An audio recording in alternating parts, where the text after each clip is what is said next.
नमस्कार. आज आपण करूयात मटार पॅटीस.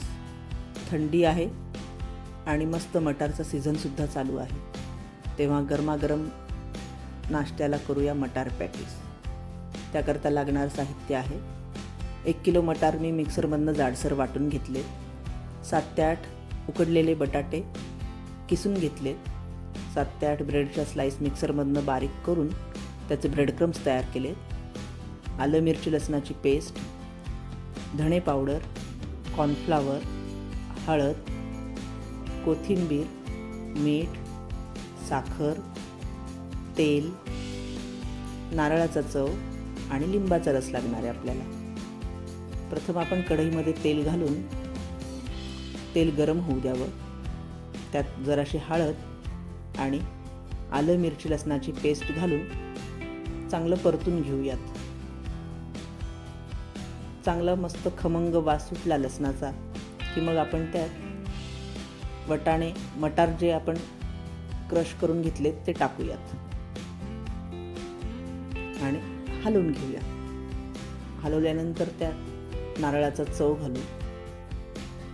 छान आपलं एकजीव असं करायचं आहे हे सारण आपल्याला तयार. मग त्यात आपण धणे पावडर, मीठ, साखर घालून परत एकदा हलवून घेऊ. मग लिंबाचा रस पिळून त्यात कोथिंबीर सुद्धा घालून घेऊ आणि पुन्हा एकदा हलवून त्याच्यावर झाकण ठेवू आणि त्याला एक वाफ येऊ देऊ. चांगली 5 मिनिटं वाफ येऊ द्यावी आणि मग परत झाकण काढून पुन्हा एकदा हलवून घ्यावे. हलवल्यानंतर परत एकदा झाकण ठेवून परत 5 मिनिटं एक वाफ येऊ द्यावी आणि हे आपलं सारण मोकळं छान तयार झालं आहे. ते आपण आता एका वाडग्यामध्ये काढून घेऊयात. छान खमंग असं सारण तयार झालं आहे. आता आपण एका वाडग्यामध्ये आपला उकडलेला बटाटा जो किसून घेतला आहे तो काढू.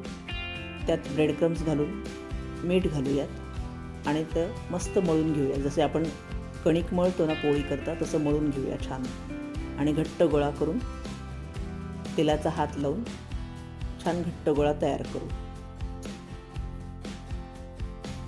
हा आपला गोळा तयार झाला.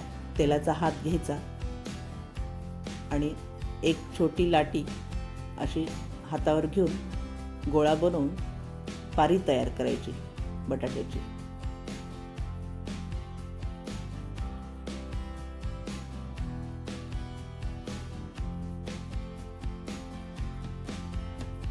आणि त्यात 1 चमचा आपलं मटारचं जे सारण आपण तयार केलं आहे ते घालून व्यवस्थित सगळीकडनं आपण पॅक करून घेऊया. हे अशा प्रकारे हे सारण आपण भरून घेऊया. छान एकसारखा गोळा तयार करायचा, कुठूनही फुटत नाही आहे बघा. सगळा एकसारखा व्यवस्थित झाला आहे. अशा प्रकारे आपण हे पॅटीस तयार करून घेतलेत.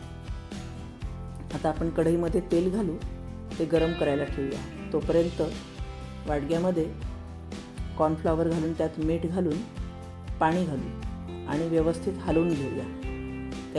त्याची अशी पातळ अशी पेस्ट तयार करून.